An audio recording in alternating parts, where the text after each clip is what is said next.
water hose. Just gonna stick this right here right now for a second.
Alright, here.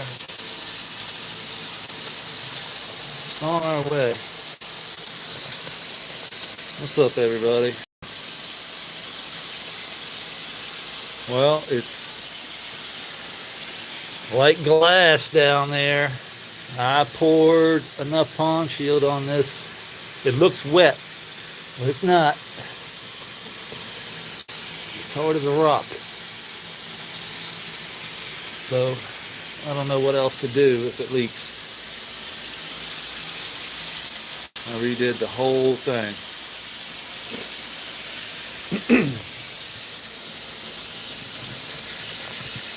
So, let's set this here. I gotta run right back outside. I'll be right back. Thing will sit. I'll be right back.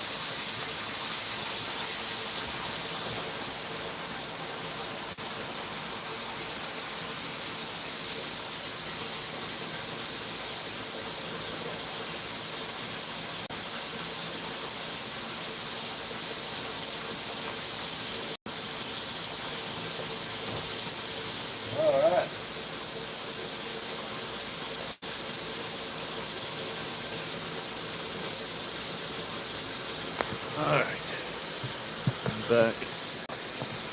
Let's see here.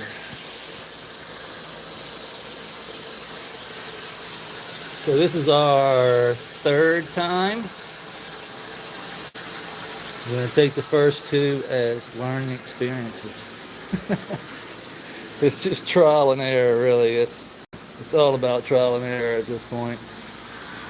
But we got to have the pond sealed, creek sealed. It cannot be any water leaking or ending up down here in our trap hole down here. So see that we had water down there, but we got the vacuum out, the shot back, sucked as much as we could out. You see the floor. From that clay layer that you see there to the floor is 6 inches. So there's nothing but sand and pea gravel down there. There's a good shot.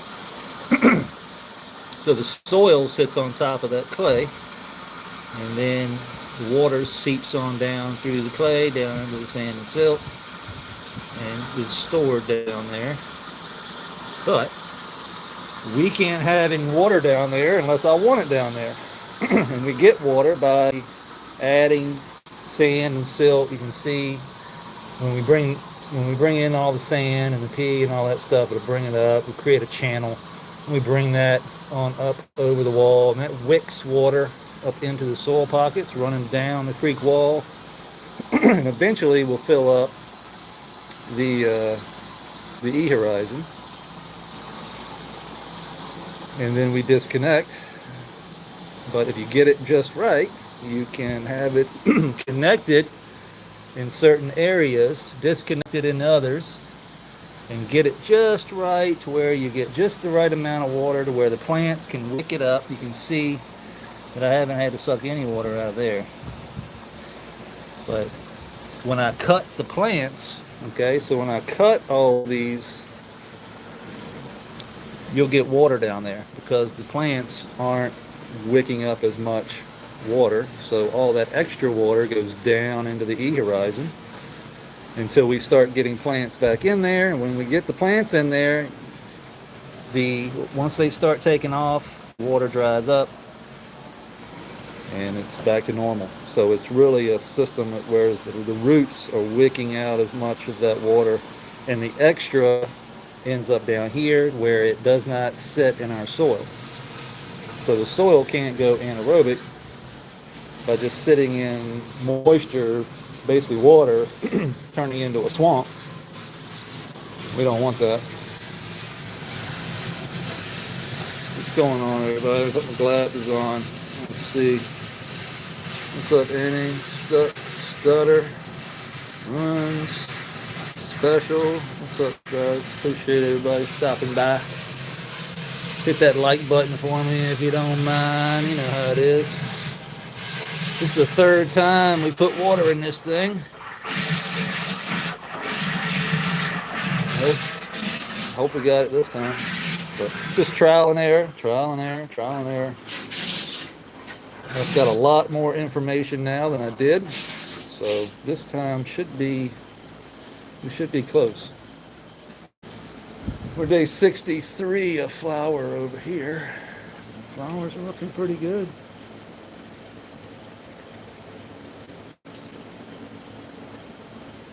Nice tight bud, I'll tell you that. Very tight. Got a funky kind of sour milk, cheesy, Kimmy type kind of rubber going on.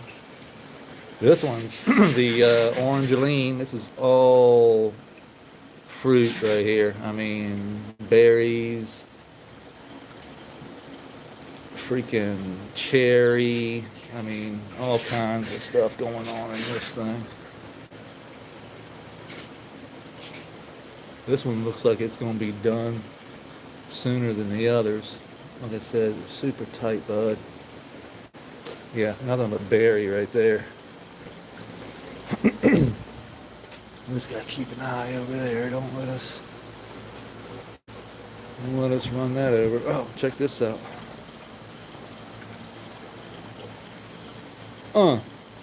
Monstera. Not only that, we got a baby back here. There's a newbie. We got a noob. This thing's never gonna stop growing. It's in my garage. It's a 500 square foot garage. Well, in A5, the two doors used to be there and there. You can see the railings for them. We just converted an old garage that's been here on the property that we purchased since the 40s. My grandfather's, actually.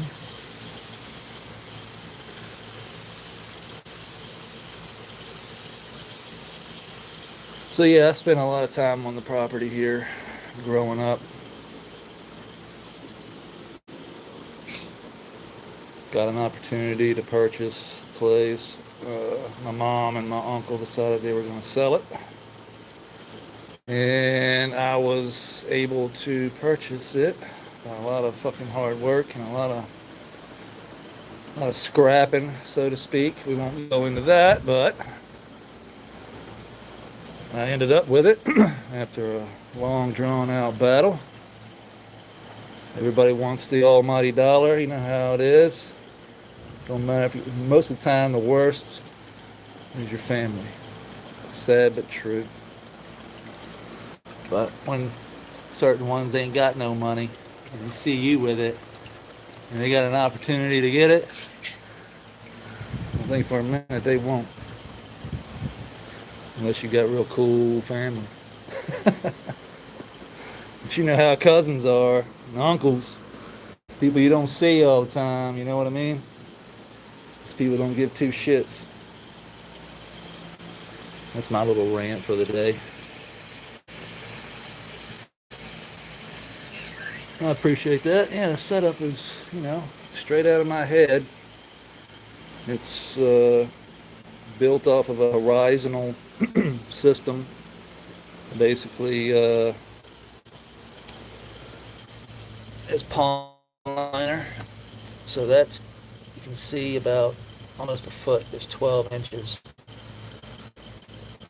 all the way up to the rock. So just imagine the floor here is like a sandbox, and you put your liner in the sandbox, and then we put sand, silt, clay, pea gravel all down through here. Put you a clay layer on top of that. Put your soil on top of the clay. Then it's all about how do you get water down there, you know? So the pond and the creek are basically, the pond is where the fish, of course, and, your aquarium, so to speak, all your pretty things are going to be. There's no filtration, okay? So the creek and all the pee and biomass, or whatever you want to call it, if you want to get scientific, but basically all the pee and sand, silt, clay, all that stuff that we put in the bottom of the pond goes in the bottom of the creek. This increases surface area, okay? This is deep, so it's very deep. About, I would say it's probably 10 inches, 11 inches from the bottom up. All this gets filled up, pee, sand, same stuff that's in the, this allows a lot more surface area for biology to create that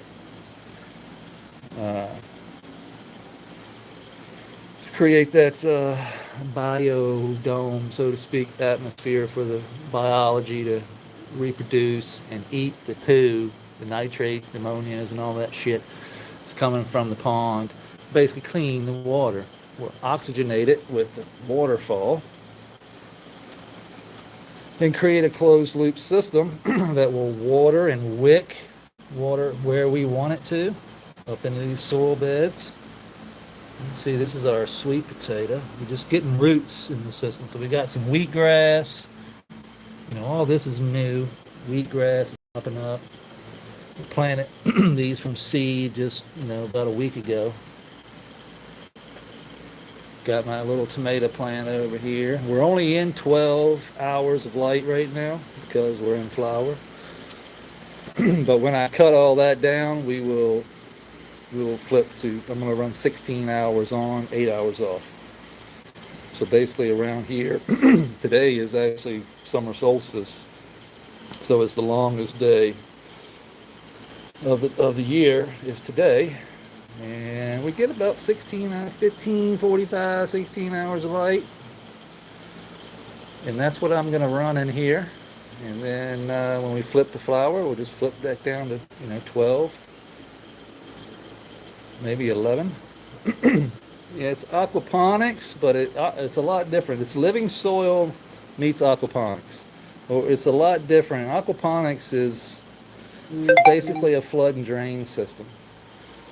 I've done aquaponics before. It's cool. It works. You do have to add certain things to an aquaponics system to get all the benefits that you want for the cannabis plant. The cannabis plant is a huge feeder, so you really can't produce everything that you need in the pond itself. You have to add certain elements to your flood and drain system, depending on how you've got them put in there. You got pots, and usually they have a bed of, some, what do you call it, lava rock or whatever that stuff is. But yeah, and you just place your pots in the lava rock and you flood the system with the water from wherever you got your fish in, and then drains it out so your plants aren't sitting in water all the time. You got to aerate that. This is the same principle, but we're basing it off of nature. Okay, so the waterfalls creating my aeration. We don't have to put anything but one pump in here, so we're going to have aeration as the water builds up here, fills up, and then pours over. plenty of aeration here. You'll see here in just a few, we're going to set it all up and get it running again, check for leaks.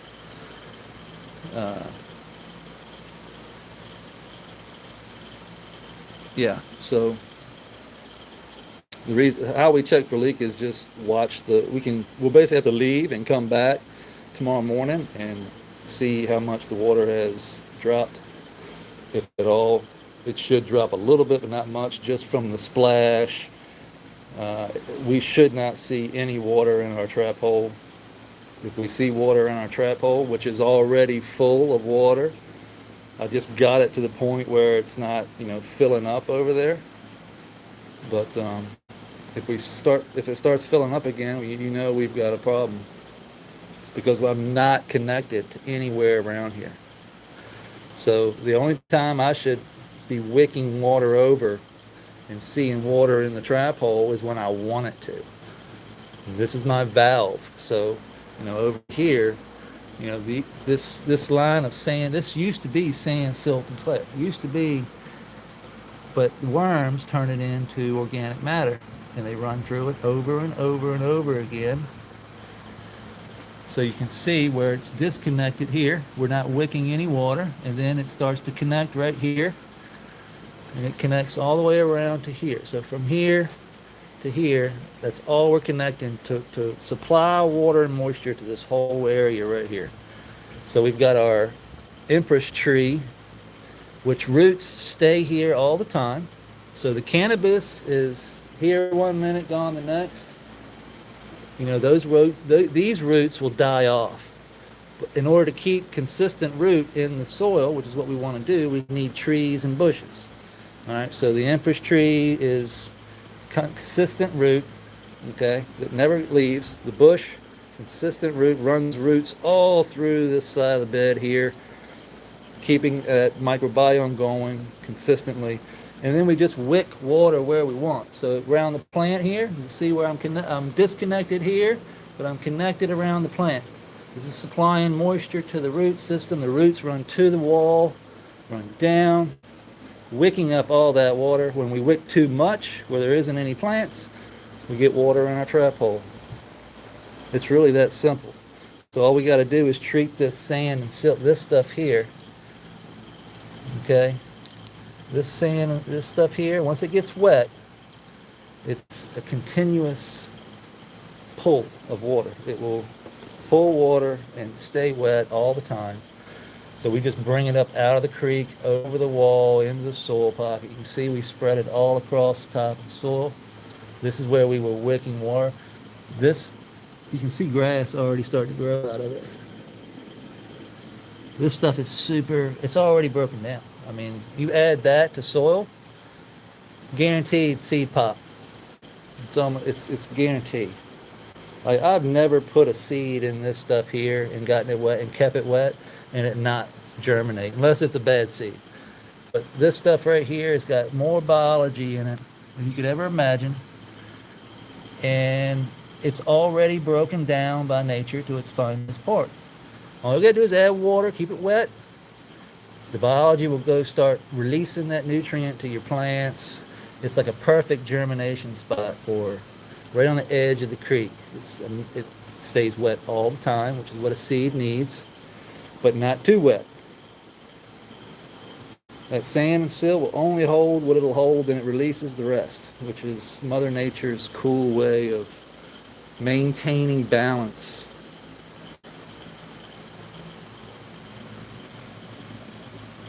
We're week, it's day 63. What week is that? 7? I don't know. 8?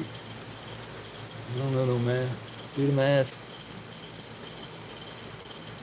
Day 63. I know the big girl over there. She's dangling. We had to string them all up pretty much. They're all nice and tight. And I'm thinking another 10 days, I hope. Maybe 2 weeks. That Orangeline is probably only another 5 days away. That'll probably come out first. And then we might end up taking some tops. And then letting the lowers finish off. we'll see. I always just, I'll check them out with the loop, and then just if those little pistils are turning all orange and stuff, and curling up, that's usually when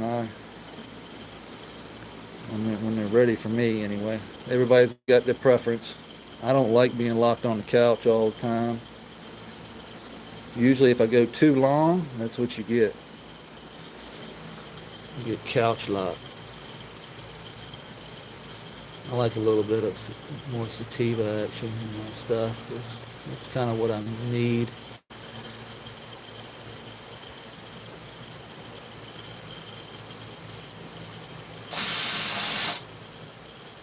Got a black soldier fly flying around me here. Look at him. Go away. Guess we might as well hook up this pump here, huh? First, we gotta get this down there.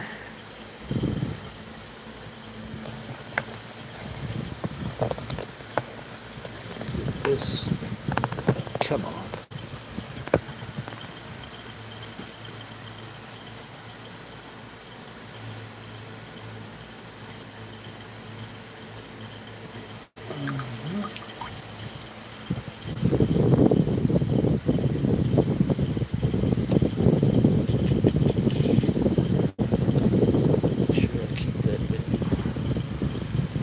Seal in there. I need this. Just like this.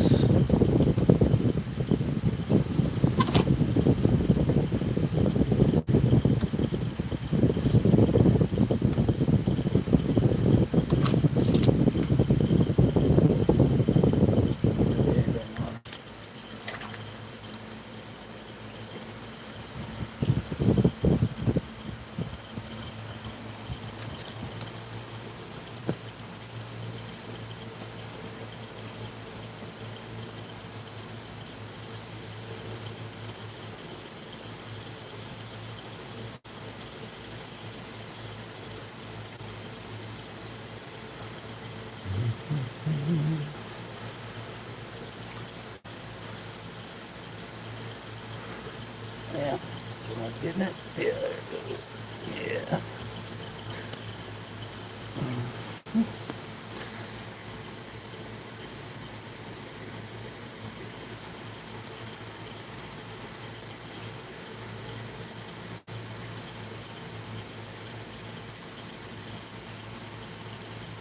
Feel tight though. What the hell? That's set the camera down.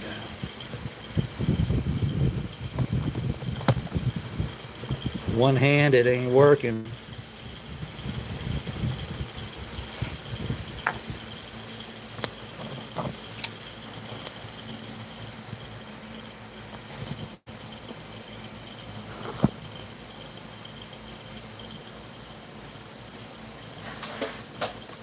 Shit everywhere. Shit everywhere.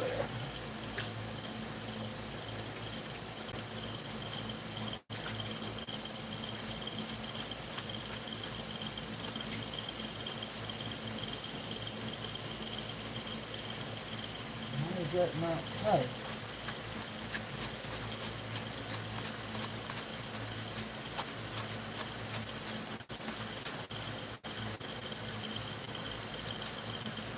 Where's the damn... Well, it was there.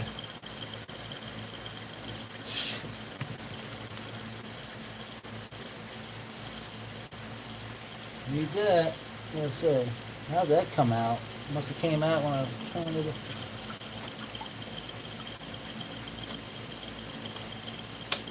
That's the kind of bullshit we're talking about. The little things. Hey, hey.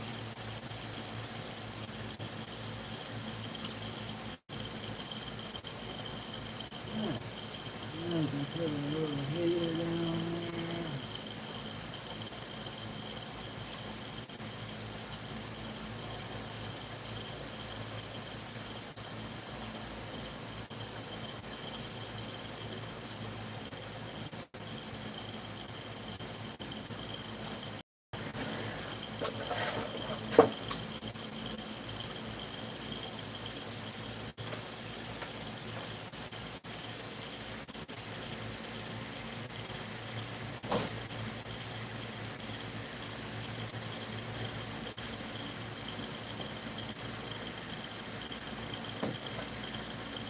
Alright, here we go.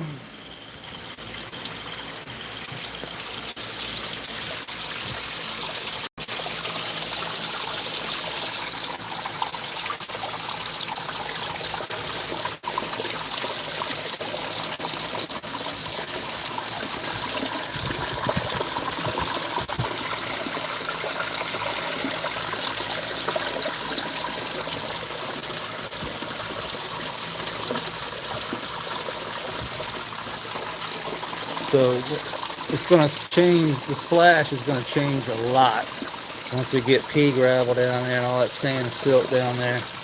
But I can just adjust here with these two rocks. Everything will change with a slight movement. The sound, the flow, the splash, just by doing that.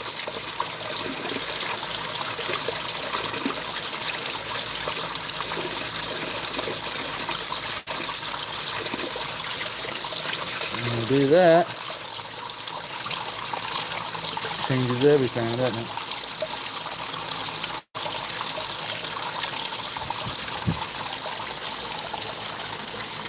Kind of like that sound right there. Not a lot of splash.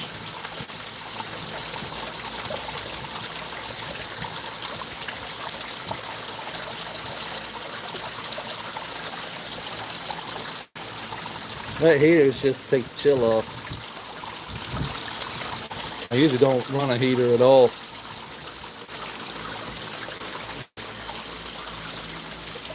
filling up. Temperature of this room in here stays around 80 degrees. The water will get up around 76, which is almost perfect. Turtles, fish. I don't really want to get, plus the algae gets crazy when it gets like that. Oxygen we hold more oxygen in cold water than we do warm. So I try and keep my pool or the whole system around 73 to 76. In between there. It usually works really well for what we're doing. You gotta remember, we're not, this isn't a aquarium setup. This is a natural, unfiltered setup. Filtration is everything. Everything changes when you run no filter with just creek. There's a lot to learn. I mean, nothing is hardly the same. We're not cleaning filters every day. We're basically pulling algae. We're making sure we're just running our hand through the creek to release a lot of that, into that one nitrate pad we have right before the entrance of the pond. That's all I really do to catch the big stuff. It's the little stuff that builds up, creates bad things. So I'm just looking at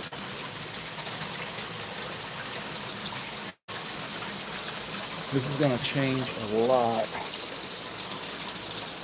when we add the pea and the sand, but I've got it clean. We cleaned it. I'll show you what we did as soon as I turn the water off. I don't want to walk out of here and leave the water running. End up with a fucking mess.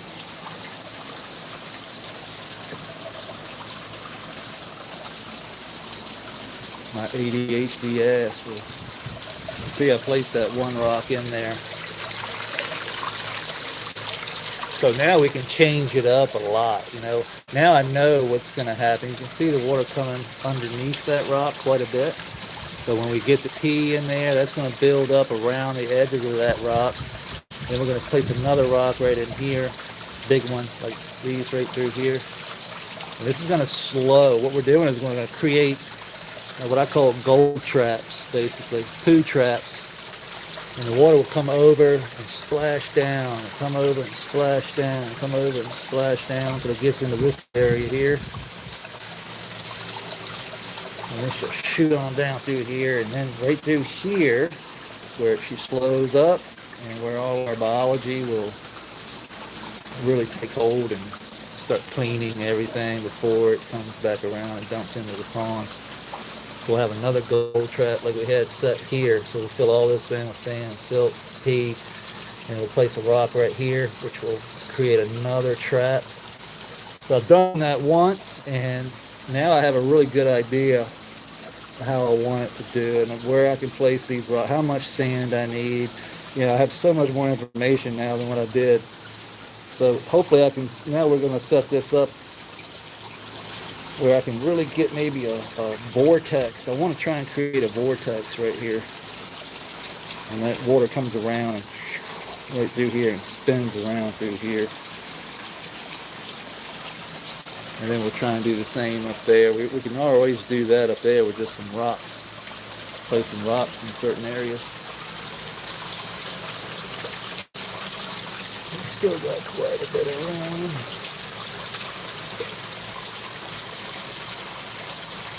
It's about, I would say, 150 gallons.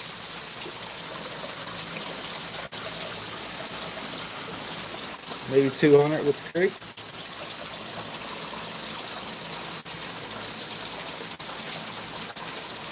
I mean, how long is it taking for us to, I mean, she's been running like that for a minute.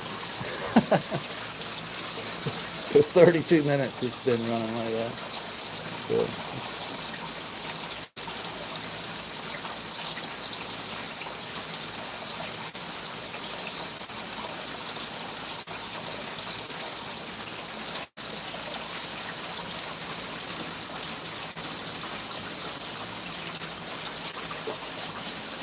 so what I'm going to do is basically just let this run,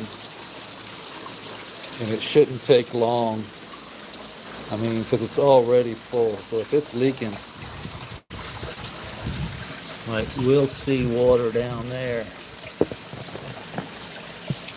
See the floor. See the rubber. You can see the rubber. If we see water filling up down there again, then we know we got a problem.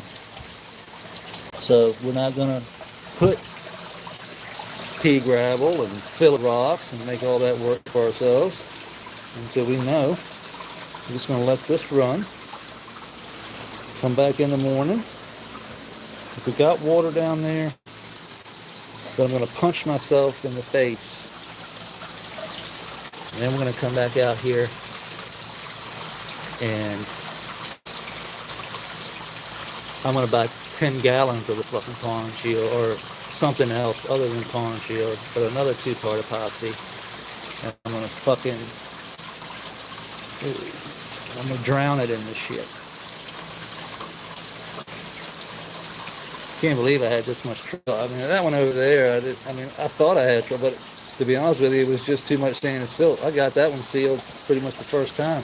This one has been a bitch, and I don't know what I did. I don't know.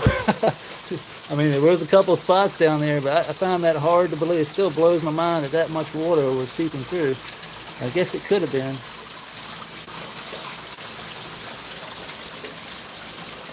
But still mind-boggling. But it is what it is, right? We gotta fix what we gotta fix. If it leaks, we can't have it leaking. This is a permanent grow. I hope to be on this property the rest of my life, so it's not like I'm going anywhere. So we're gonna make sure it's sealed before we can put anything else in it. And this has, a lot of people are asking, what's happening? What's going to go wrong with the garden? Nothing. The garden is fine. Like this is not affected by this until I connect it. Once I connect, then it affects it. But until then, you can see it. I'll show you over there that clay layer separates us from all that water. So it'll just wick up from the bottom. It wicks a lot of water up from the bottom. This is why we don't want a lot of water down there, because it'll fill up all the way up to that clay layer, and then it'll just wick a tremendous amount of water from the bottom up. That soil will get too wet, and we'll have issues. There's a fine line here. I mean, we got to dial it in. Once we dial in, it's a piece of cake. But we just got to get it dialed in first. Let's leave this one over here. Want to let me walk away? Y'all almost let me walk the fuck away from here. I think we're good.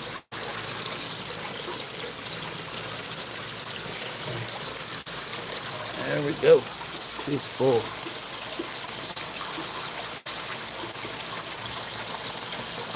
Yeah, hit the like button for me. I appreciate that, Benny. Thank you, sir.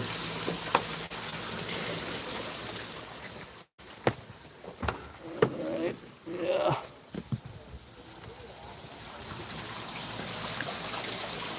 Whew. It's hot as balls out there and it smells like fish shit. My wife was like, does that have to be out here by the gazebo? It smells like shit. So, yeah, it doesn't have to be, I don't guess.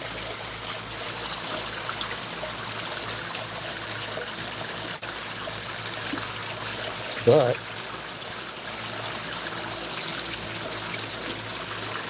let's just stick into the sidewalk on one time. There you go. Like you're supposed to. All right. Water's in and flowing. 36 minutes later. Okay. Good. Anybody good at math, you can, well, you'd have to know the rate of the water coming out of the nozzle to know that, but I would say it's about 150, 160 gallons of water.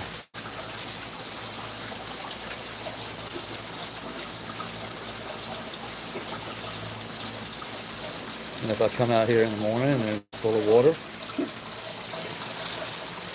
then you might not see me tomorrow because I'll be hot and sweaty.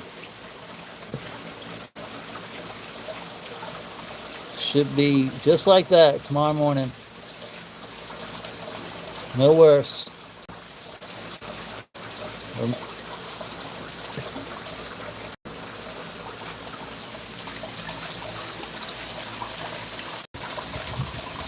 And then we can regulate with the sand and the pea gravel. So that's our switch, you know, that's our on and off switch is the sand and silt. That's our valve, our water valve. We can remove or add when we need more water.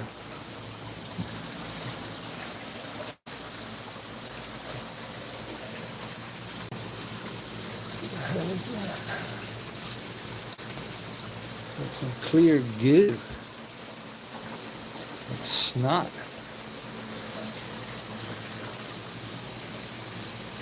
This algae is our lifeline right here. This is what's cleaning the crap out of the water. Look at this. Look at how the grass is coming back, growing out of the creek. That's how we know we got good water. When that grass starts to grow like that, algae's growing, producing food for all the critters. We have to steward. So we just take this out and put it in our soil and let that photosynthetic bacteria and biology and all that critters will eat that.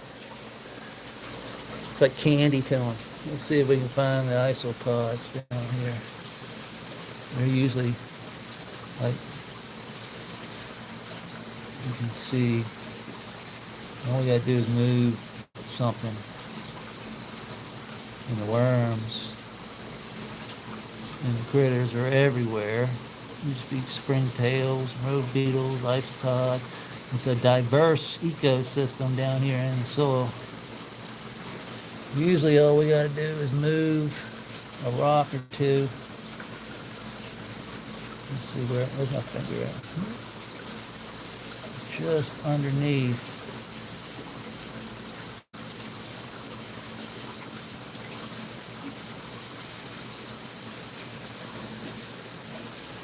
I can't see. I'm looking through the camera and I can't see where I'm at. Oh, here we are. I don't like doing that. I don't like touching.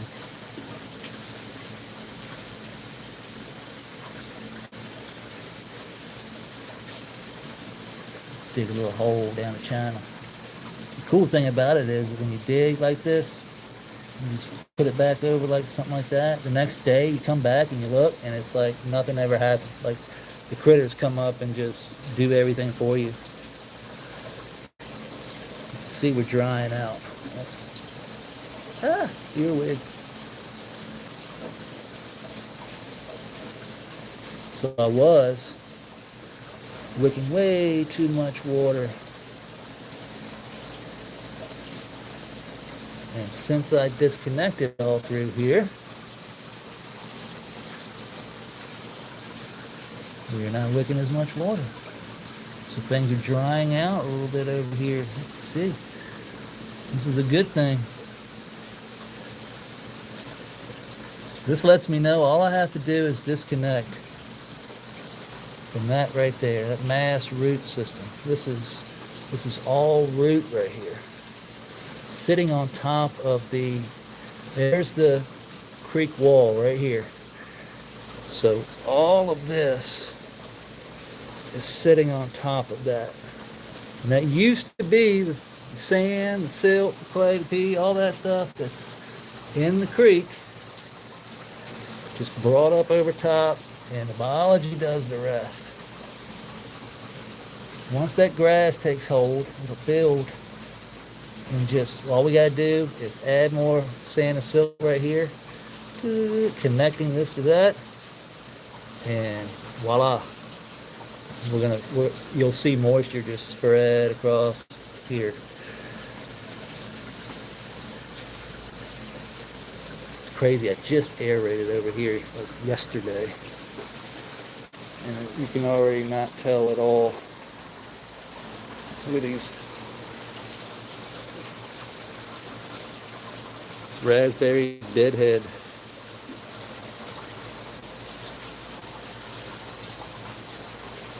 Tight bud too.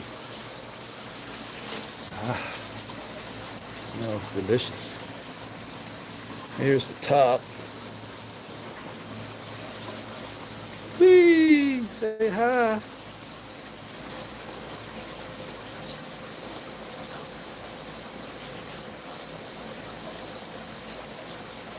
He's a big one. Filled out nicely. That's why I like him drooping like that. Got it tied up back here. Let this head droop out of the light, but these lowers get a lot more light and they get more plump and they harden up like tops.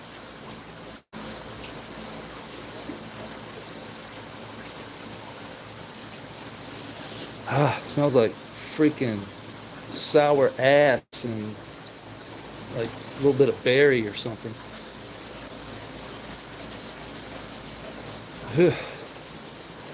Definitely got the OG kicking in that. The raspberry OG is alive and well. This thing is dangling. Let me go back up here. Let's hang you up here. Keep you. There we go. We get more light there.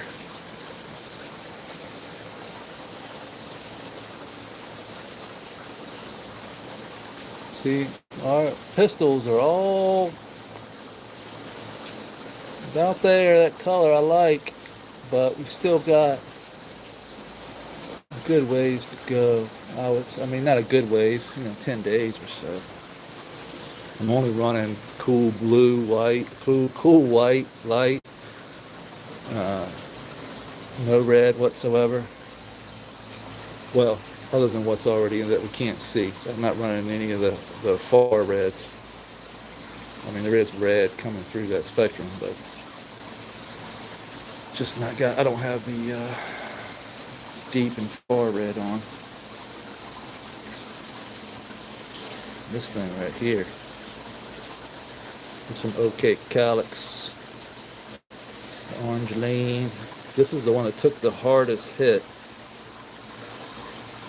I mean, it didn't get very big. It stayed just overfed most of the time. Lockout during the crash. It's only been 30 days since the crash, and we did recover nicely. But this one took the hardest hit for sure. For sure. Big girl did all right. That one over there can't get to, but it's just as big as the other ones and heavy.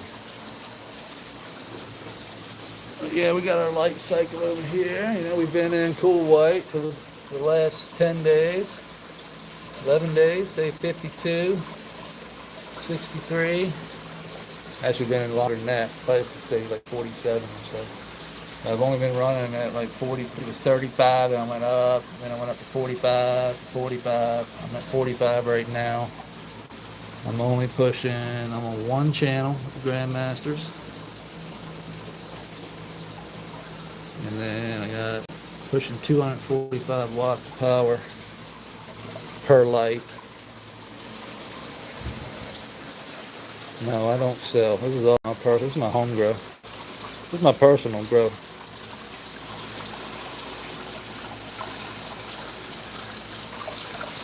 No selling.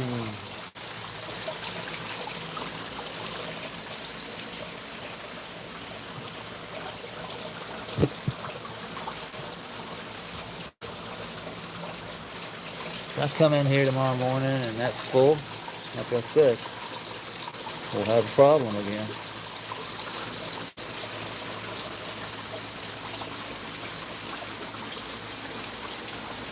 I don't see how it could possibly. Good Lord, I mean to tell you, I put enough damn pond shield on this thing, on sidewalls. I went over and over and over on all this.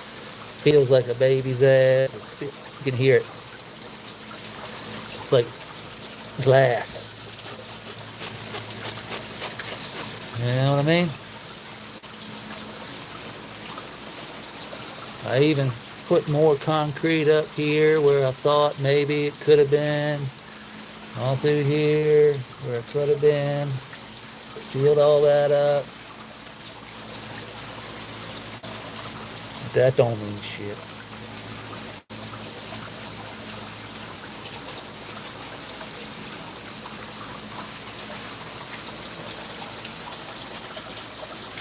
Well, the APSU soil is great. I mean, look at the sweet potato. I just put the sweet potato down there, like just a half of a sweet potato. And yeah, grass is growing, the wheatgrass is growing right up out of it. Tomato plant's still there, hasn't withered away. The basil's still kicking. So, I mean, I have no complaints. Like I said, I haven't grown anything big. I've got some outside. They're looking great. Yeah, we've got some good genetics coming next. We're going to do some taproot genetics. We got some stuff from Huckleberry Hill Farms, and APSU has got his own line.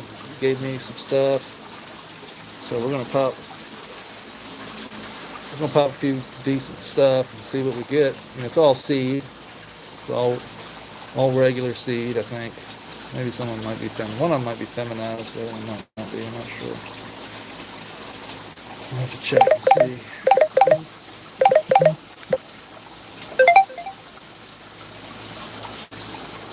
I have to check and see.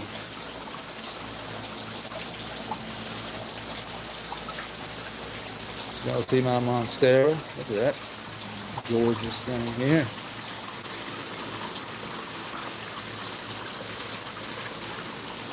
It's like a 3 feet of leaf there. And we got a new one coming back here.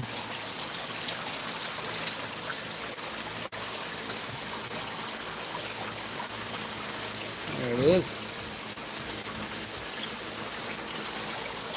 I'm going to have to sell some of these. If anybody wants a Monstera, I might be taking some cuts because it's going to take over Digger's area.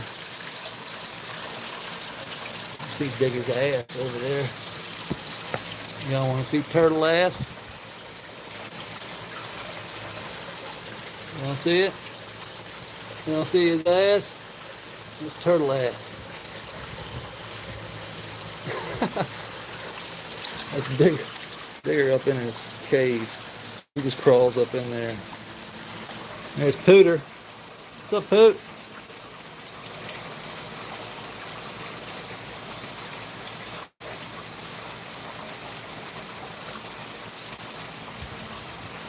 Yeah, I did have a doubt. Oh yeah, the far red. That's how I crashed the system. I killed off all my cyanobacteria. My algae disappeared. The system just was unfiltered. And you can't go long with unfiltered. Basically, I just shut the air off. We couldn't breathe. Soil couldn't breathe.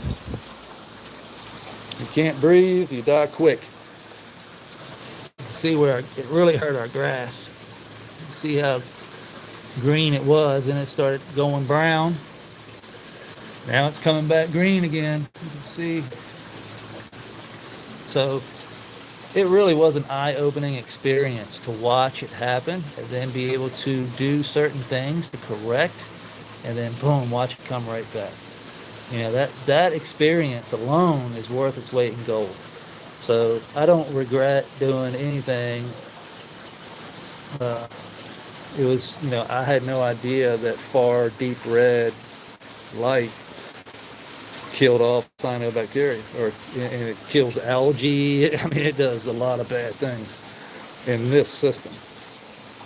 You know, maybe, you know, good for the plant, but down here we were cooking shit. I mean, we were laser beaming shit. You know what I mean? That's what we were doing. We were basically laser beaming our algae, our cyanobacteria, the little guys down here that run the system. They were just getting cooked. And when that happens, everything else that's connected, which is everything, suffers. Everything suffers.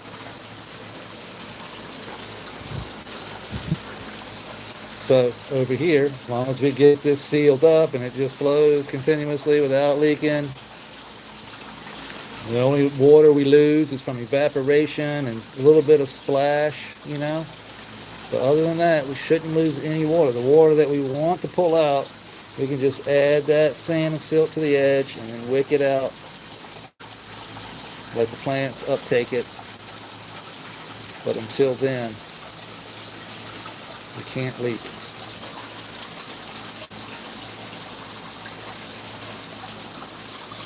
So, pump it sideways. Let me see. Doesn't really matter, but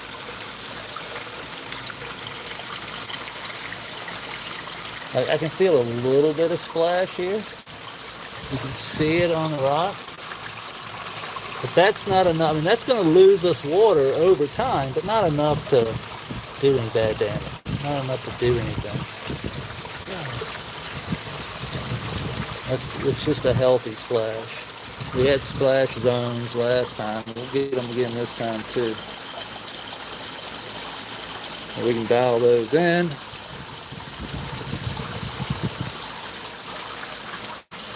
So you can see we are all the way up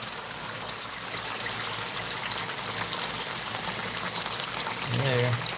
We got about that much space, about 2 inches top wall there. Come in right here. You got to remember, we're going to have the bottom nothing but sand, silt, pea gravel. Oh, I was going to tell you, I was going to show you all what we did. So all the old stuff we brought out here and we cleaned it. So I just shot water through it, cleaned it up, and got it this spot right here. That where there's no organic matter. We cleaned all that crap out of it. I've got 3 buckets here that's clean. Even had a shell in it. And that's the pile of stuff that came out. That hasn't been cleaned, and this has. So pretty easy to do, is just put it back in there. But we're not going to do that until tomorrow. So what we'll do is just make sure we're not leaking. Come in here and shut her down. I'll suck all the water out with the pump. Just stick a pump down in there and pump it all out. At least all the way down to, where we can just about 4 inches or so. And then fill her up. Put it in there. Turn it back on, and we should be rolling again. And it's just all about dialing it in.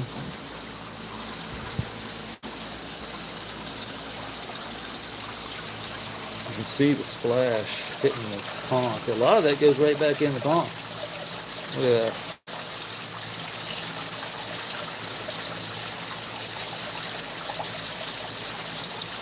Almost like raindrops, consistent raindrops. Yeah, we got laser beams. That's basically what far deeper it is, man. It's fucking. I mean, imagine if you're a bacteria. You know, this is microscopic shit. But imagine if you're getting hit with that kind of light. It's got to be like a human getting hit with, you know, X-rays or whatever. I mean, there's a reason they put lead on your ass when they want to take an X-ray. You know what I mean? There's a reason why the dude walks out the room and leaves your ass in there.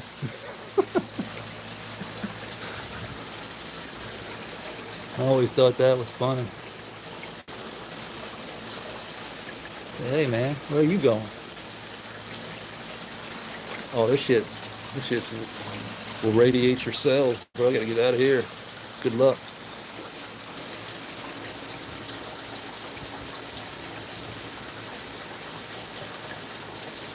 Yeah, they're nice and tight too, man. I like it. You rest right over there. I think it's got a freaking almost pine saw-ish funk going on.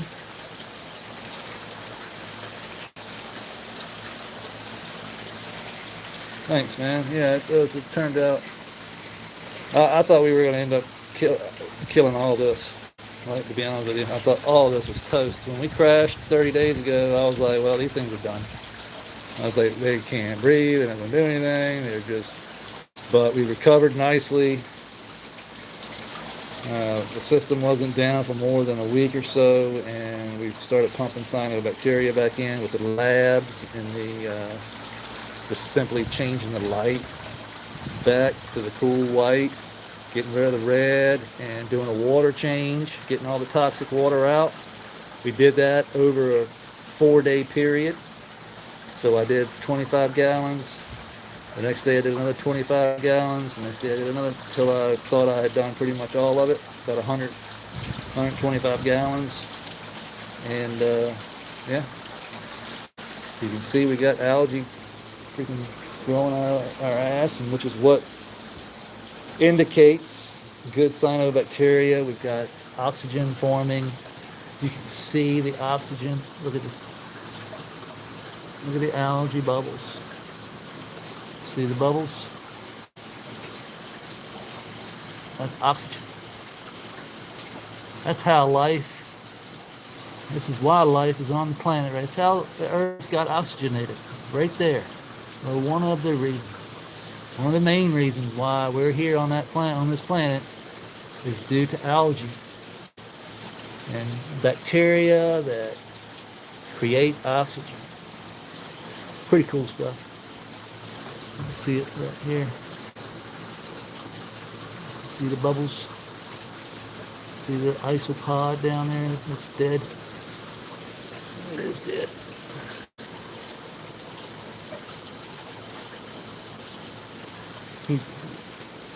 Got a drowner. Isopods can live a while in the water, but not forever. They can roam around and eat underwater. I've seen them do it for like 30, 40 minutes. But if they stay too long, they die.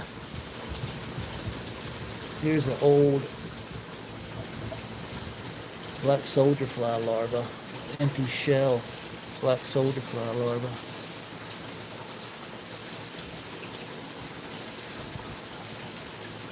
Oh, y'all want to see something else cool? So this is IMO 5. I want you to think this top has been on this bucket, okay, the whole time. No light. There's a very tiny little hole, but that doesn't even put through a little bit of light, but not much. But you can see there's no light here. I haven't had any light in there, okay? How the fuck?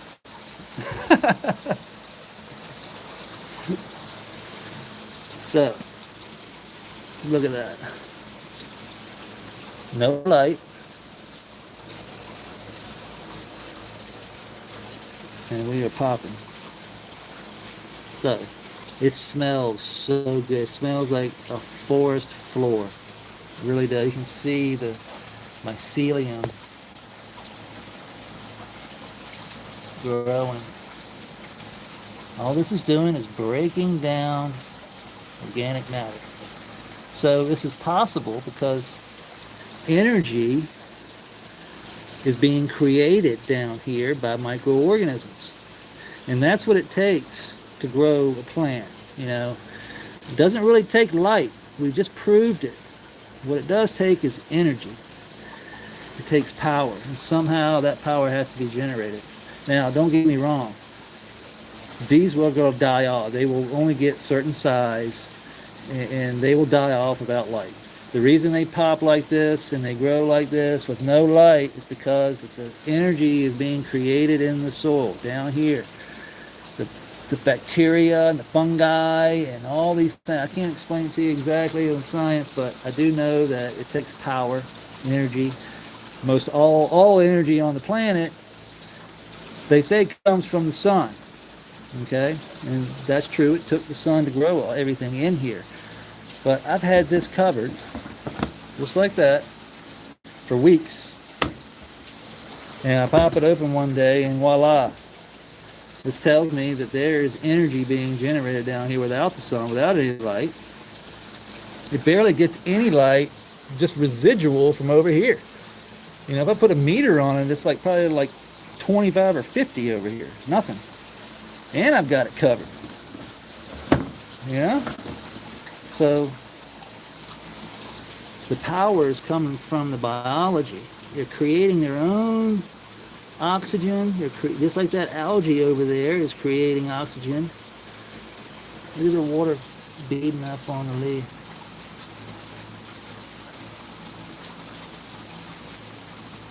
This is it's a power thing. It's all about energy.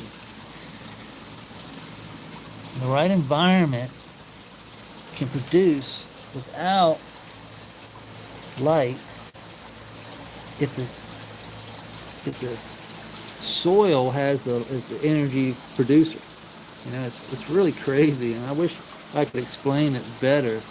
That's why we have, you know, Thursdays at 6 o'clock. It's a good time to pump my show. Thursdays at 6 o'clock Eastern time, 6 to 8. Me and Mo sit down at the microscope and go over shit like this. We like to look at the bacteria and the fungi that are producing this energy down there. They're eating, they're shitting. It's a poop loop. You can see that you really don't need a lot of light, if any at all, to get life. But the conditions have to be immaculate. Like, it have to be perfect for it. You know what I mean? Like, you probably won't find like this thing happening like in a cave, because the conditions, they don't have this in a cave.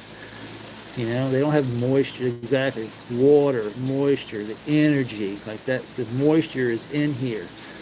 It's being trapped by this top lid. It's being, look at that. So that tells you that CO2 is being produced in this bucket by the biology breaking down organic matter. And that's what these plants are feeding off of. They don't need too much light. Like, I'm sure right now they are fucking like, yeah, light. Fresh Princess is in the house. Hey, what's up, Fresh Princess? Good to see you. Glad you stopped by. Yeah, that's what I was getting ready to say. The yellow cover is probably putting off like a type of.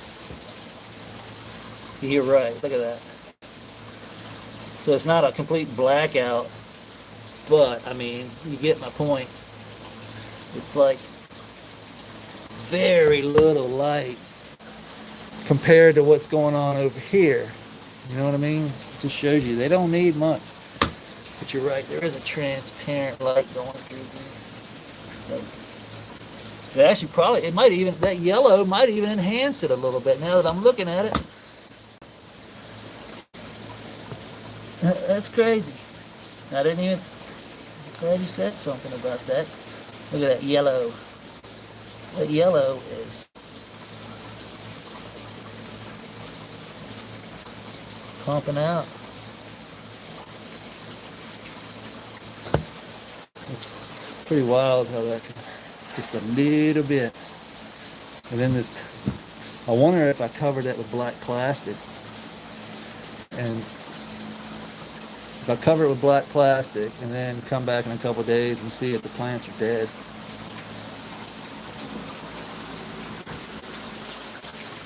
We might learn something. It might be a great spot to pop my cannabis seeds. You know what I mean? Like just with the top on. With that kind of light.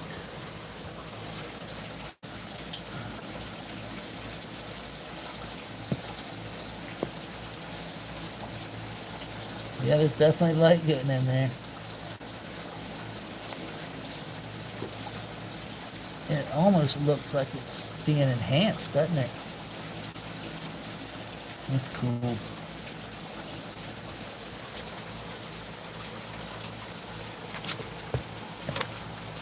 You see the mycelium just eating.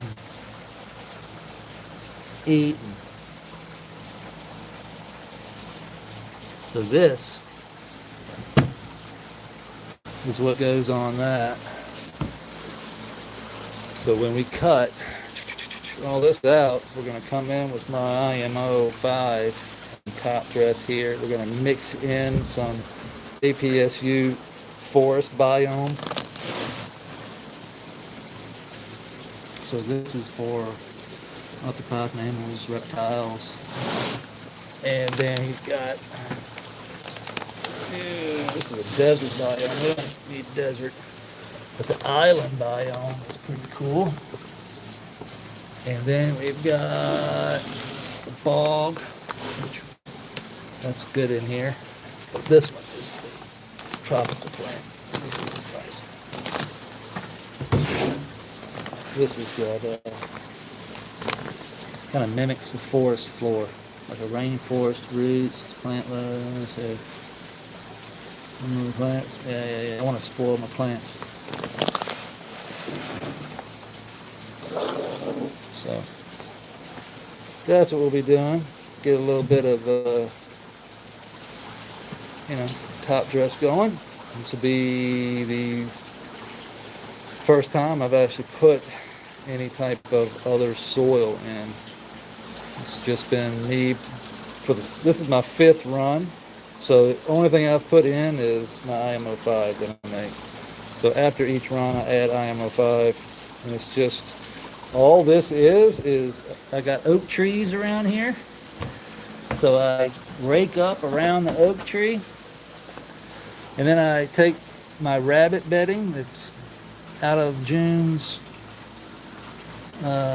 cage, and we mix, and then add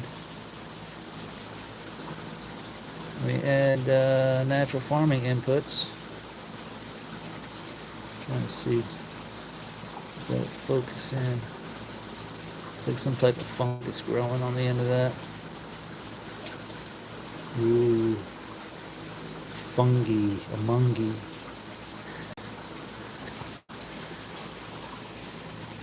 There's a fungus, and it's breaking down organic matter as we speak. And this is what's going to, what's up, Lush Green? Benny, I appreciate it. Anthony, everybody's stopping by. Boston Sox fan, huh? Let's see, Boston. My brother-in-law's in Boston. Celtics fan, he's a big freaking goofball for all that, I think, but I'm a Yankees fan. What am I going to say? Look at this.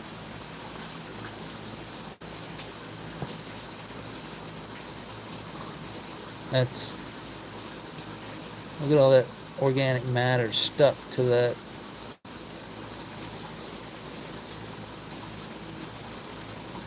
Piece of Timothy hay or straw.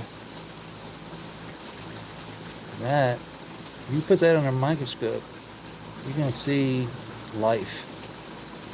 You're going to see things breaking down that whatever's that straw. All that mineral and nutrient trapped in that straw, the carbon, is being mined right now. And it's going to be released back to the nature so that these guys can grow big and strong, nice and healthy. I think I'm gonna pop my seeds up in this, huh? What do y'all think? I mean, shit. I just might have found something new. What I might do, just put the seed right here. Soak them first, you know what I mean? Maybe I'll put them in a little root riot, stick them right in there, in a root riot.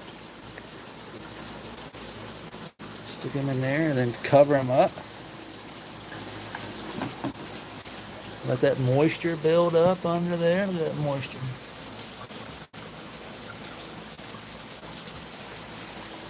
Seems to be just the right amount of light, huh? That yellow really didn't realize how much it would reflect. It definitely does. I mean, I can't tell you. I wish I could explain to you how this smells, but it smells so freaking good. It's just like earth.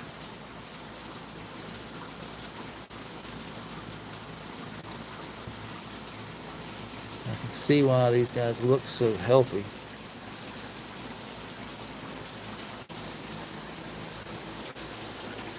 Alright, back in the box, bitches. I'll see you later.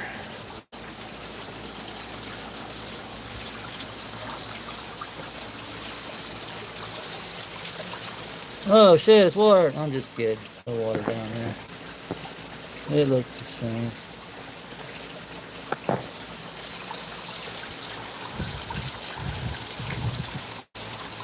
Don't worry, we'll abruptly end this live if I see water coming in there. So if I just disappear real quick, just know that I'm crying. I don't want y'all to see me crying on camera.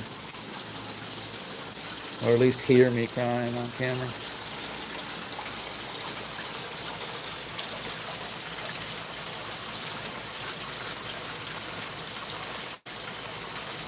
Yeah, the smell of a stream through the forest in the garage.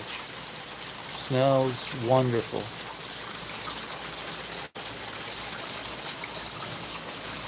What is this unplugged? Is this one? I gotta plug the heater in if I want it to work.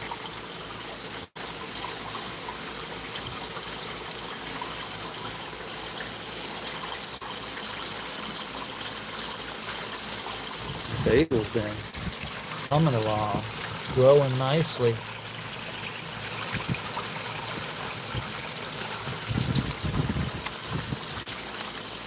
Woo! Yep, basil. Woo! Yeah. Holy cow, right there. Look at the fucking splash we got going on.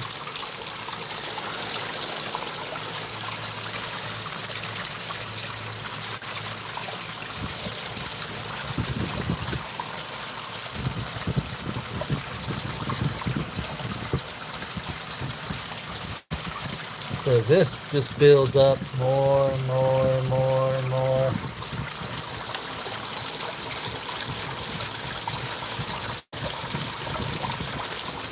What we can do is just try different. Once I put, pea grower in, that's all going to change. I'm getting a really big splash because I'm hitting nothing but rock right now.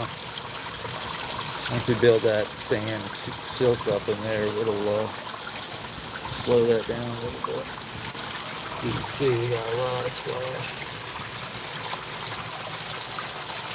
And that will lose us water over time, but I'm not really worried about the splash.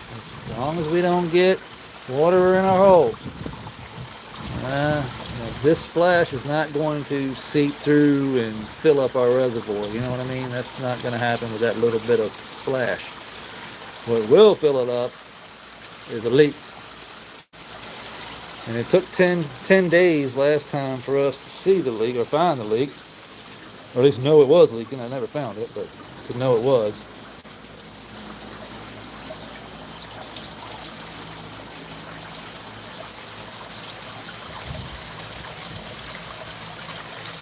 So we can just take rocks like this and just play.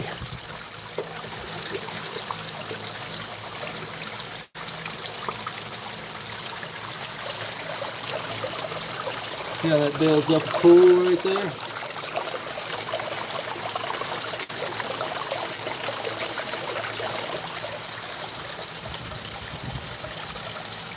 And then we can take something like this one here. We could probably put another, maybe make another pool right in here.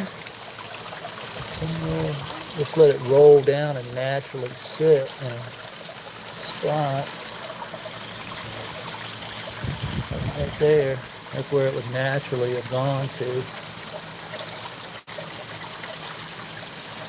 we can maybe do something like this. A small spot right there. Turn it.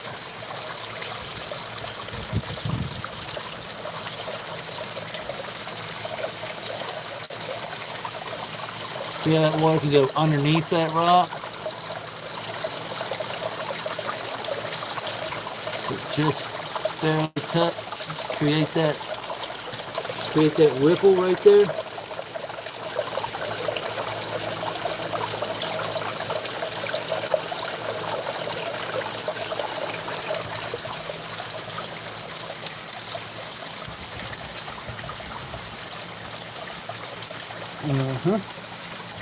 I really want to get the pea gravel in here first. This here. Looks like it can go right there.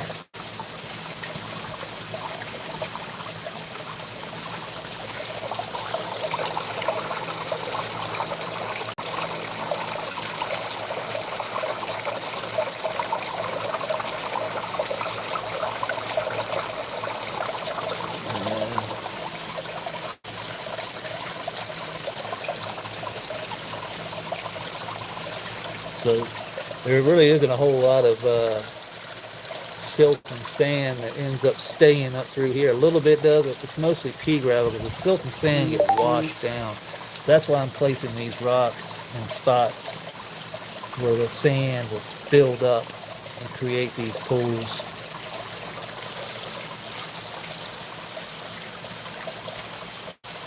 We'll use these to sit on top wherever the flow is going to redirect. You see how we got a curve there? So we can use that curve to redirect water and spin it, turn it. So once stuff gets in here, we could set it like something like this, like right here, where that water comes down to this point here.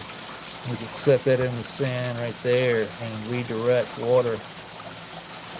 It'll come down and hit that rock and spin it into that wall there, and then spin. And then come up, keep on going. There are all kinds of things we can do once we get it going that can create these whirlpool-like actions, these vortexes in the water that supposedly, from what I understand, create energy in the water. Water is very crazy. It actually has memory. And, it actually can remember things. It can, not on a human scale. Now, I'm not talking consciousness, but I'm talking like on a quantum scale. Sound of it. You can change the pitch of the sound simply by moving rocks. Everything. It gets deep. You can take this as far as you want to go, depending on how deep you want to go. But I like going into the quantum aspect of it. get some bird chirping in here in the morning, Get the water, we can change the flow of the water simply by moving rocks. That changes the vibration in the room, changes the sound, changes everything. I mean, every little change makes a big difference in the quantum realm. Whether that helps plant life or not, I mean, I don't know. Believe in magic? This guy, the black soldier fly.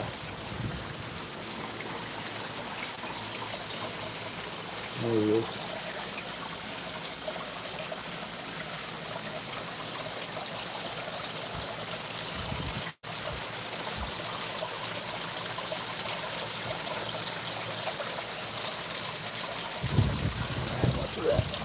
So this is a little, I mean, it's not getting wet at all, really. I mean, it's water beading up on here, but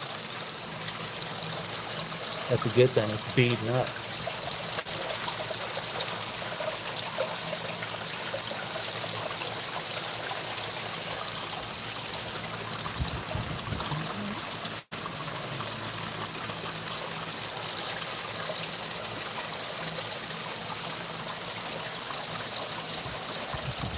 Yeah.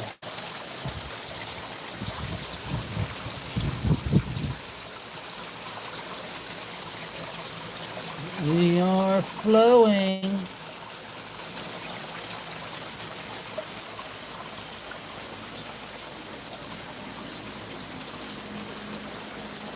We are flowing.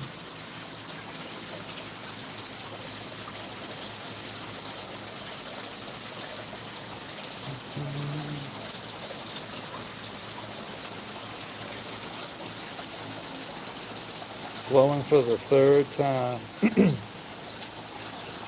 We're still going to have to shut it off and drain it, Tomorrow, we're going to do that tomorrow, I hope. As long as everything goes well, I'll be in here and we'll drain it. We'll add the sand and silt that I showed you just a minute ago. So I cleaned it. So I took out all the organic, or most of all the organic matter out of it. We're not even going to try that this time. I'm not building a separate, different type of pond. We're just going to use the same method we did over here, which works. Last time I added organic matter to the middle layer of that over there, and when I was removing it, it was nasty. I mean, swamp-like. So it was almost a good thing that I took it out.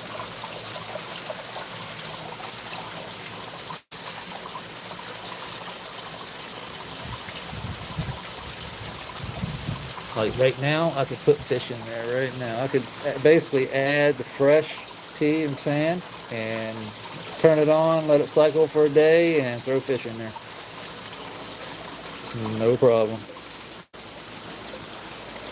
My well water is really good water. I mean, I drink it every day. It's all I drink is well water. The fish, that's all pretty much, it's everything. Once the biology gets in there and takes over, it's on its own. I don't have to do anything. Like I said, it wasn't until I crashed this one with the lights that I did a water change. It went a year and 4 months with no water change. So try that with an aquarium. And I would have been kept going too. It was doing great until I crashed it with the red light, fucking around with the buds here.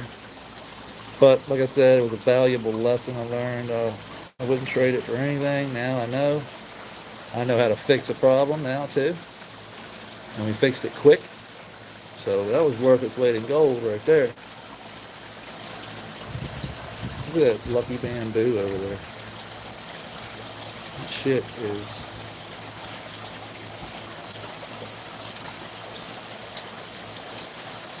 Now, let's go.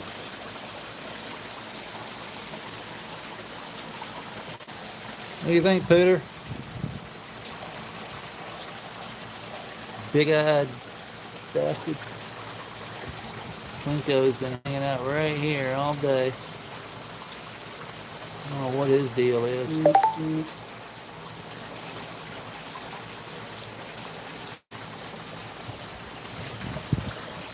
Would I do a 30-minute sunset, sunrise in far red? No, not in far red.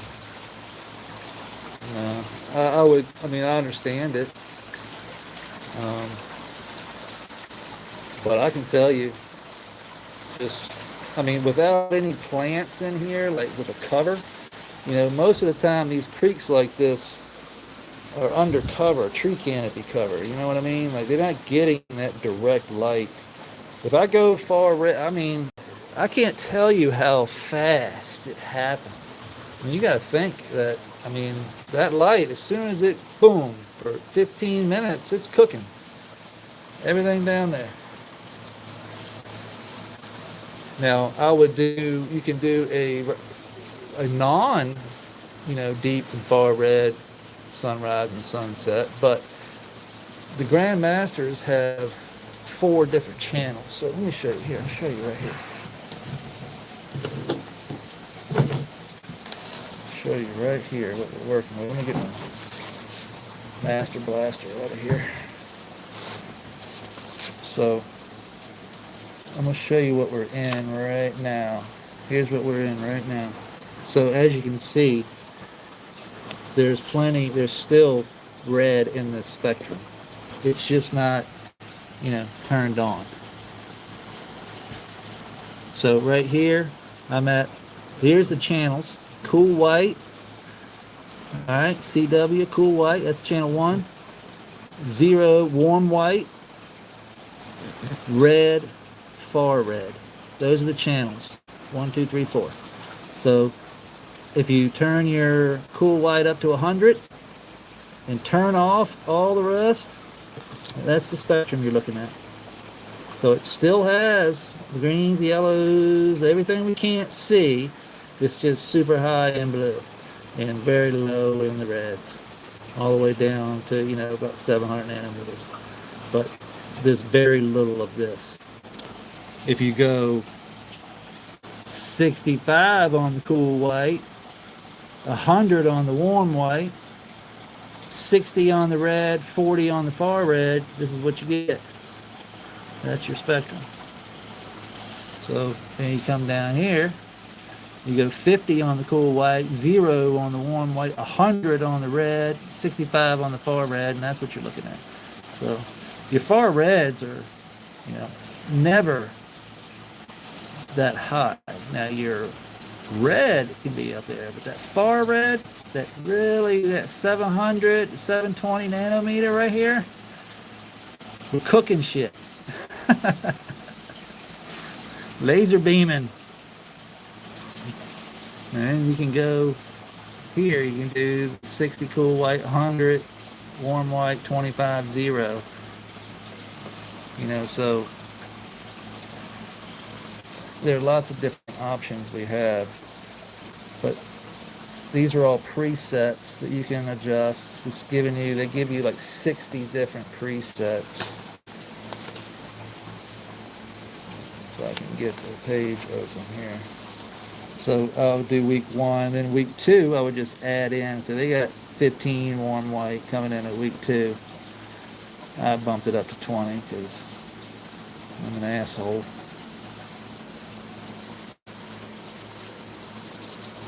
And then you can go back. You can go. There's your far red. 100%. 0, 0, 0, far red. You can turn them all off and just go to deep red and cook shit if you want to. Now, this right here is probably really good for flower, at the end stage maybe, or maybe just for like 10-15 minutes in the morning and in the evening. Or you could go to the 100% warm, or the red. So that's the red, that's the far red. You can see the difference. The nanometers so your reds are going up to around, what is that, 660, somewhere around in there, up into the 680, then it goes on down, and then from 680 you get into your deep far red. This is what hurt me. I did this, but not quite. I had a little bit of blue in there. I had a little bit of red in there, but no bueno, no good.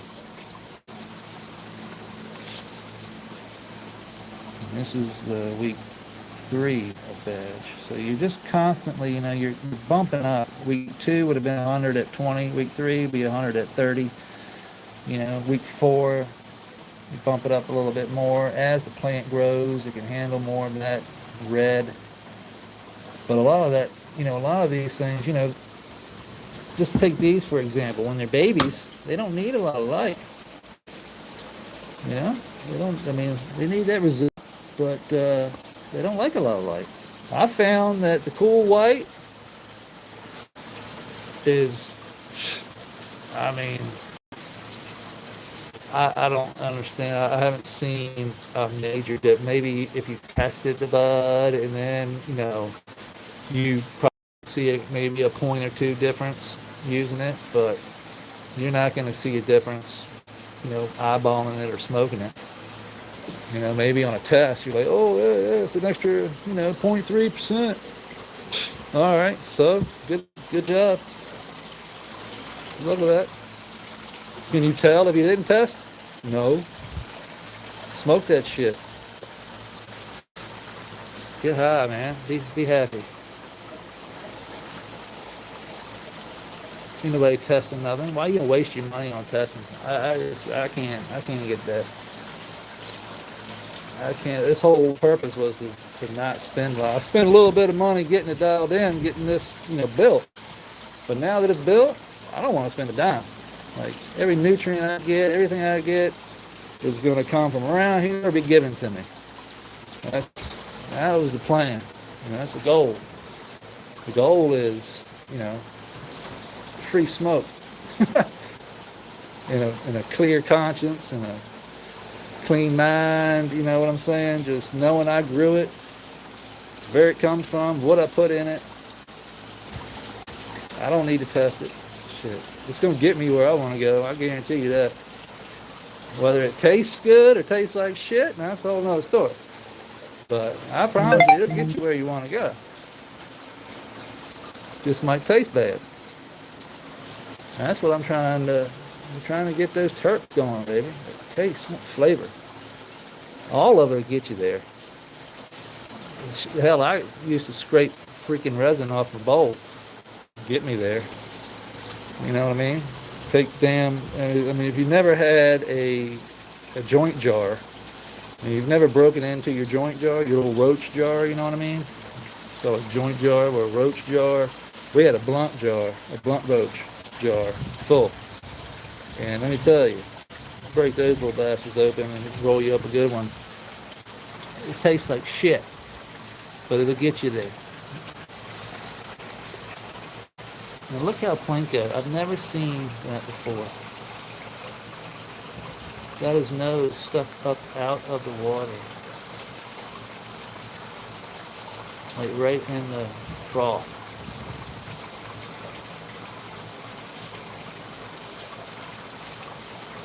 Yeah, man, I've gotten to if you've ever been around, I'm from the 90s. I graduated in 95. I'm Gen X. I used to pulled over the side of the road and picked up a can before, an old Mountain Dew can, and packed a fucking bowl. Like, took my fucking belt and punched holes with my belt loop thing. Alright? So, there's always a way.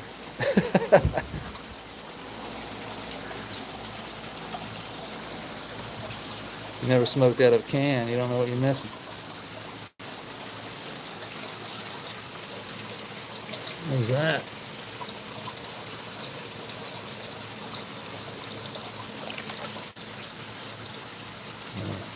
Leaf or something. Yeah.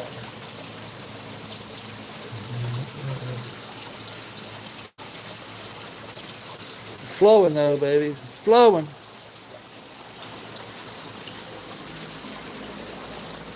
If it was leaking like it was last time, we would already seen water down here. And we are still good. I know y'all probably can't see. No, yay, no water. Still see the bottom.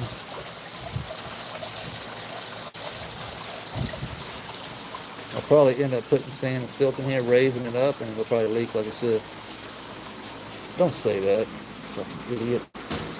Why you want to put bad karma on me?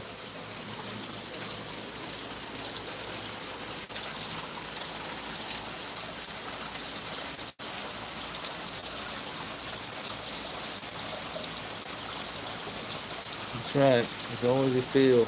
My grandmother, I just visited my grandma today. Next week, July 1st, she'll be 95 years old. Excuse me. She'll be 95 next Wednesday, and she is, I mean, she's not, I can't say she's in her prime, but she's still moving around. She's still moving around. She does have dementia real bad. I can't say real bad. She's supposedly stage 3, I think. But when I'm around, it's totally different. And they even say that, like when I show up, I think I'm the only person that she kind of remembers. But when I show up with Johnny, she comes to life. So yeah, you're only as old as you feel. Take care of yourself. That's big part. I stopped drinking like 3 years ago, so that was a huge win for me because I was freaking a functioning alcoholic. I'll throw down a 12-pack a day, no problem.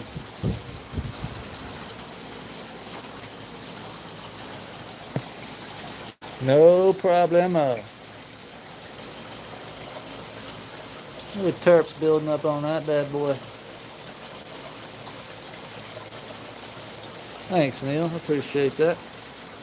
Yeah, I'd say alcohol is like for me, was one of my Achilles heels, I guess you could say. It was just, it was fun while I did it. Let's put it to you that way. We had a good time, but all good things come to an end. Your body says, hey, you're not doing very well.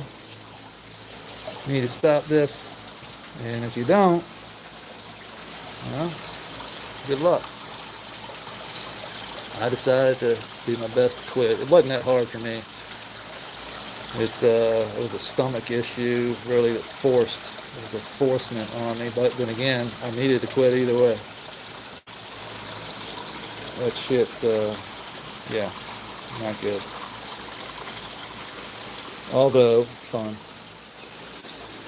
I still will drink a beer every night. I had one Christmas dinner with my wife and family. I had one beer. And it tasted like ass, but that was a good thing, my wife said. I was like, this tastes like shit. I was like, how did I ever drink this? It's funny how you go, like, if you go like a long time without drinking, and the next time you drink a beer, it's like, tastes like warm piss. It's like, how did I even drink this shit? And then when you have one, it's like, ooh, once it hits your lips, it's like, just one more. And then one more turns into 2 more, and the next thing you know, you're 12-pack deep. Fucked up, waking up on the couch.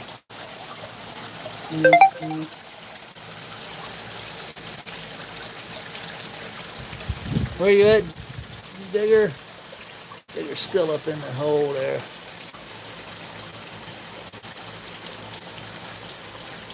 Can't really get a good shot of him. The Monstera is a monster.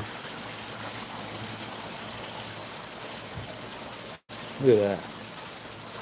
It's 3 feet. From there to there. It's like a midget. Or little people. What's the proper term these days? I don't know. Is midget still used? Or is it little person? I'm not sure.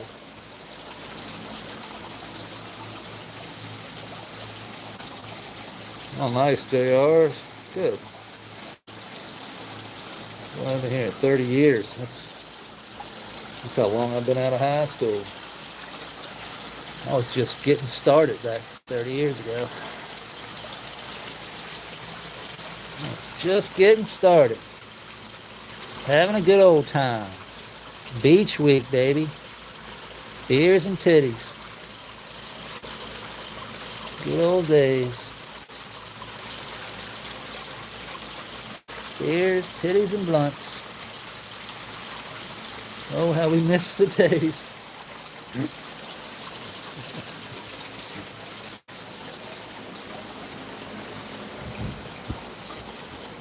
Oh, how we miss the days. Now we're in the garage playing with plants. Building some crazy shit.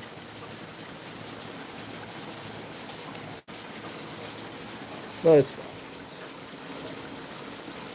Do a little pruning around here. Let's just chop and drop all this diversity. I do like to see this grass growing though. It's awesome. Coming on up in here where the plants are. Glad to see it's going to stretch on over. Let's see it over here too. So once, if I can get that grass to really take a hold over here, like to stretch all the way over into here, and then plant plants right into the grass, we're money. I'm telling you, we're money. And then it's all about keeping that creek clean, with that grass roots that all connect. Wick that water on up in there, perfectly cleaning the water, all the biology the plants can live off of. Just pull the algae out. Add the candy. Give the candy to the kids.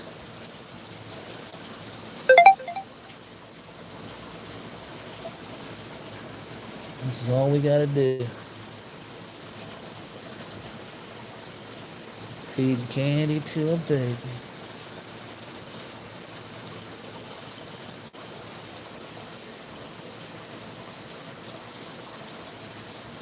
Just do that for 20 years straight and you'll have something going. This is the only filtration pad we use. Just take this, pull it out. Yep.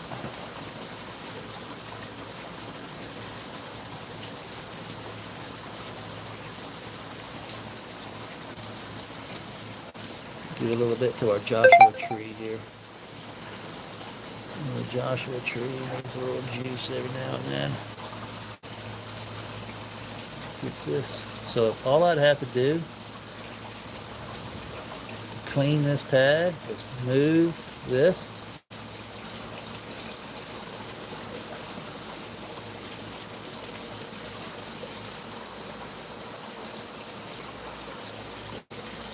See all those guys down there? Just take this and lay it right on there. And tomorrow, most of that will be clean. It'll take probably a couple of days to get it real clean, but all of that funk goes right into the soil. And it'll be done naturally. You know, so a lot of people would just take this, put it in a 5-gallon bucket, spray it, get all that fish waste and stuff, turtle waste stuff out of there. You can do that, no problem. Or you can just let the worms and the critters come up, run through the pad, distributing it all through wherever it wants to go. Let nature do its thing. Oh yeah, the Joshua tree is slow. It's a cacti, so they grow extremely slow. Extremely slow. I mean, this might be here in 5 years. You know, it might be here in 10. but we won't let it get that big. My wife went to Grand Canyon and bought back some seeds. I planted one in here in this pot, thinking I would just, take the pot out. But the Joshua tree has rooted through the pot into the soil. So the roots actually go through the holes at the bottom of the pot and anchor into the soil. So that's probably where it's going to stay for life. I'll just have to manage it.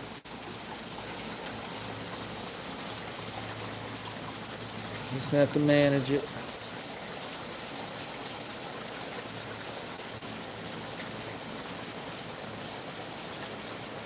Looking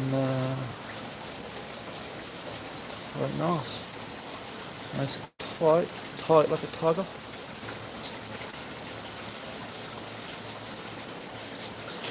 Got a good funk going on.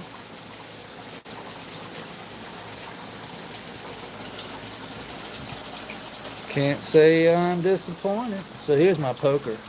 This is how I can do this every day and come back the next day and it'll all be fixed. Because this is what I call intelligent tillage.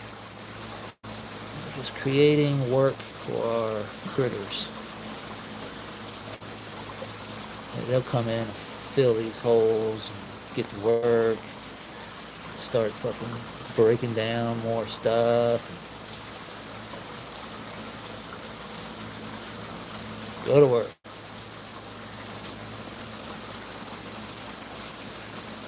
I already know we're drying out because I can see it on my.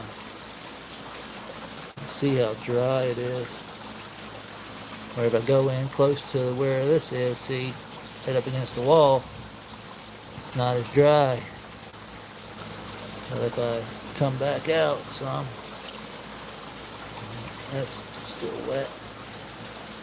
That's not. It still has moisture there.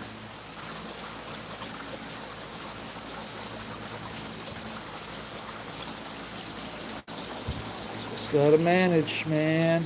Gotta manage.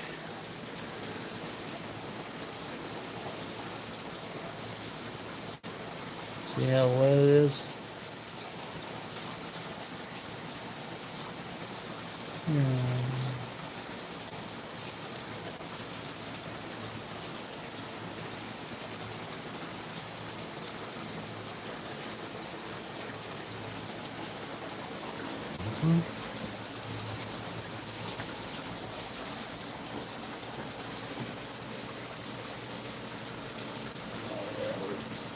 Good over here now. I've been trying to get this dried out. At least aerated a lot better. Start to see it finally start to dry out. You can see where it's connected here, where it stays wet. See, wet, dry, wet, dry. So if that was connected, you would see. You can see where the water. But if you go just under, it's going to be wet. And it'll stay, that moisture right through there. That's all worm casting. See?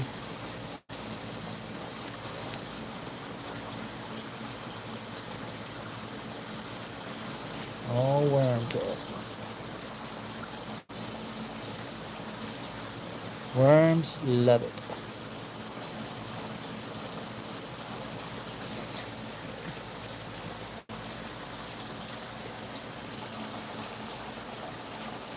Worms love it.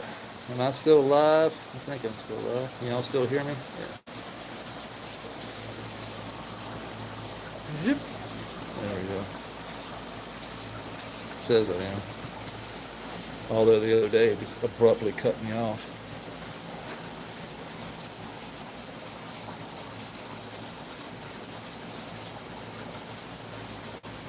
This is the top of this girl. Raw.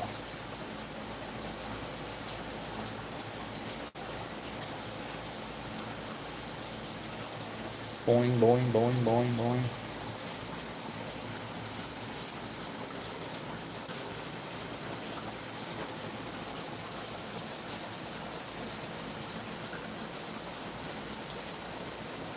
Turkey.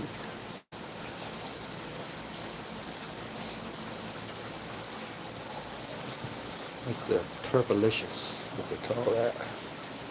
Uh-oh.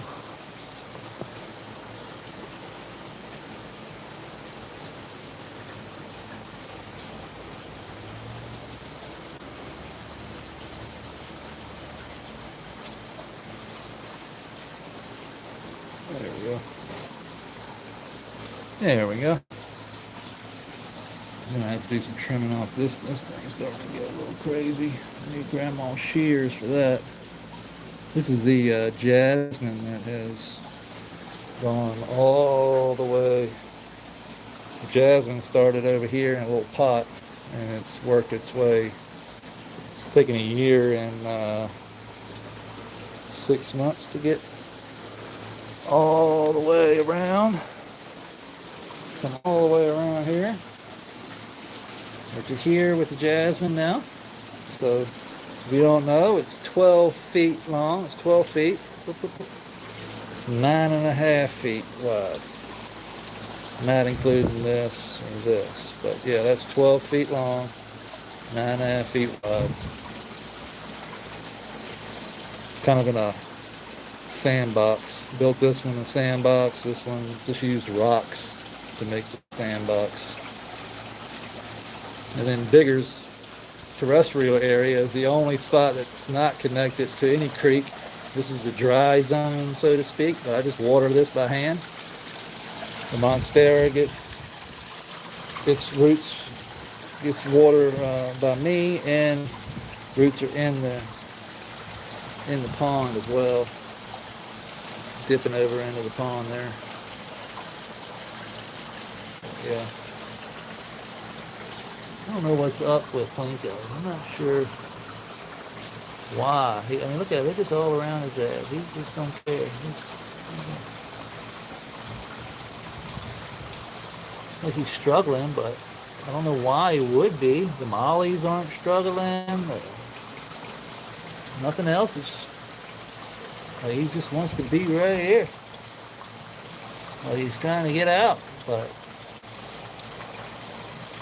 I can't. I mean, there's the oxygenization. Look at that. I mean, there's plenty of. You think it'd be oxygen toxicity? I did put some lab in here the other day, and I'm seeing all that. You know, the oxygen bubbles all over the place. But normally, that's not an issue.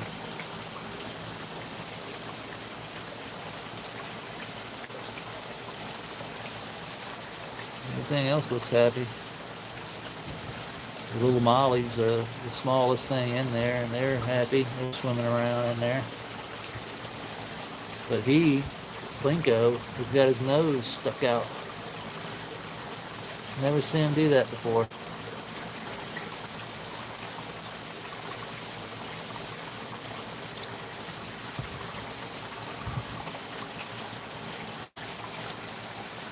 Just leave it alone and see what happens. Best thing you can do most of the time when you see something go wrong. Don't jump to conclusions. Don't start doing crazy shit, adding this, adding that. That's the worst thing you could possibly do. Let it ride. See what happens. Until you see death happening is when we will take action. And I mean death, I mean like grass dying, algae dying. If the mollies, like these, are great indicators, like these empress trees, great indicators there's a problem. The dichondra grass over there is a great indicator of a problem that will all die off. You can see it starting to come back.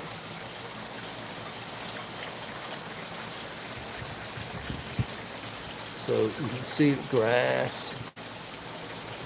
It's starting to seed again. So Dog kennel looks good. Everything, you know, I don't see anything that would indicate a problem. I mean, scooter looks great. Start to see pattern design in her shell.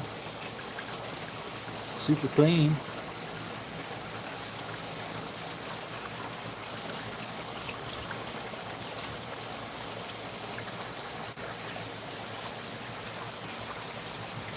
Hooter over here looks happy. I couldn't tell you why old Plinko was got his nose stuck up there like that. Never seen him do that. But whatever he's doing, he seems to like it.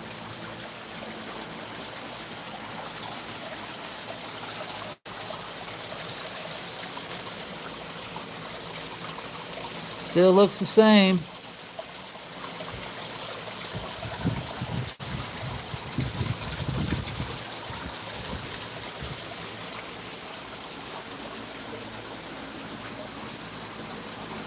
Still looks the same. So we've been rolling for 2 hours now. That's pretty good, don't you think? I've had 3 phone calls that I've declined. I'll get to them.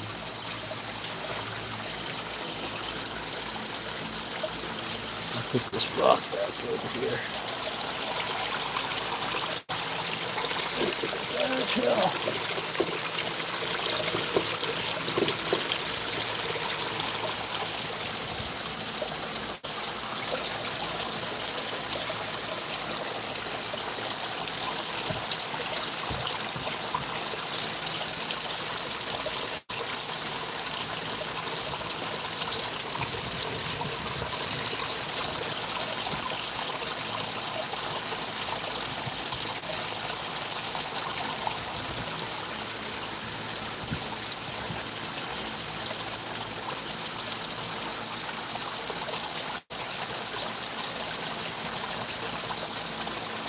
Throw another one in there and see what happens. Slow it down a little bit more.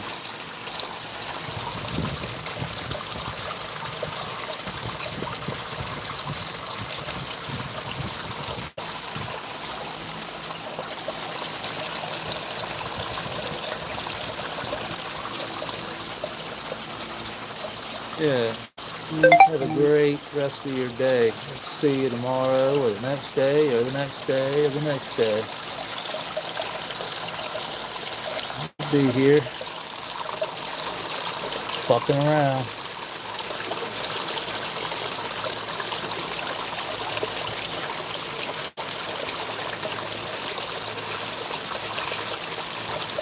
Playing in our pond.